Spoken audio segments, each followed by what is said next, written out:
Okay, so when I start, of course I'm going to TSP, I'm going to rinse with good warm water.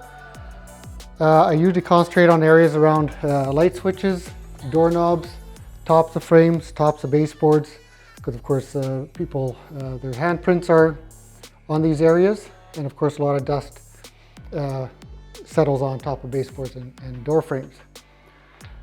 While that is drying, then I usually go around and take off all my plates.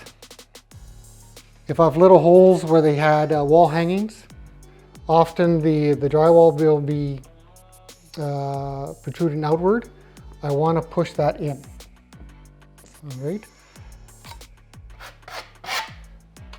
While my patches are drying, of course the wall is dry from the wash. I have a sander, which I will run over all the walls,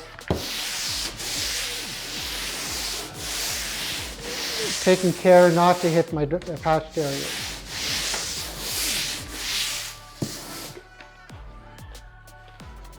When that is done, that is when I tape my baseboards.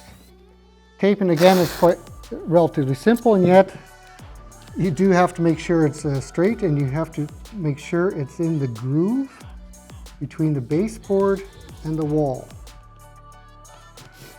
If I tape it too high up and just do quick, now here a piece of tape I can.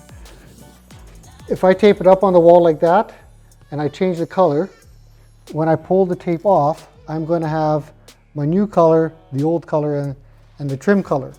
That I don't want. I want to make it, of course, a nice clean straight line. So I have to make sure it's right at the base of the wall, at the top of the baseboard.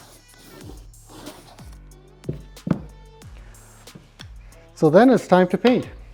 It's all ready to go. Wall's been washed, sanded, plates have been taken off. We've done the trim already. The trim is dried. I've taped the baseboard. Now I know a lot of people will also tape, if you want to do it yourself, you can tape the sides of the casing.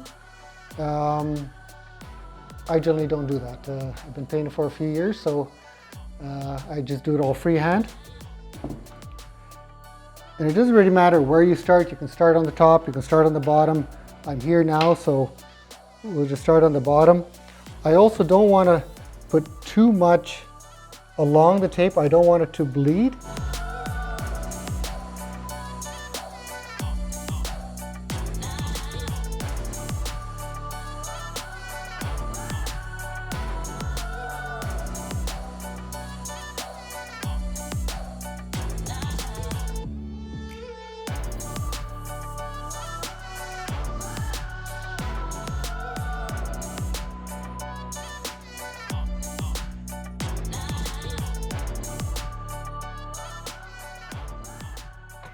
All right, so now we're ready to roll the wall. I like to use microfiber rollers,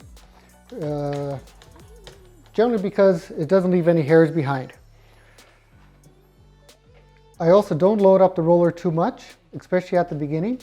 We just want to smooth it out.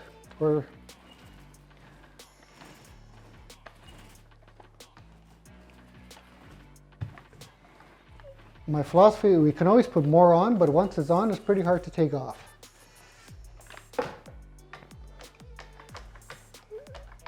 And it's just a matter of getting a feel for the space you're doing as to how much paint you should put on your roller.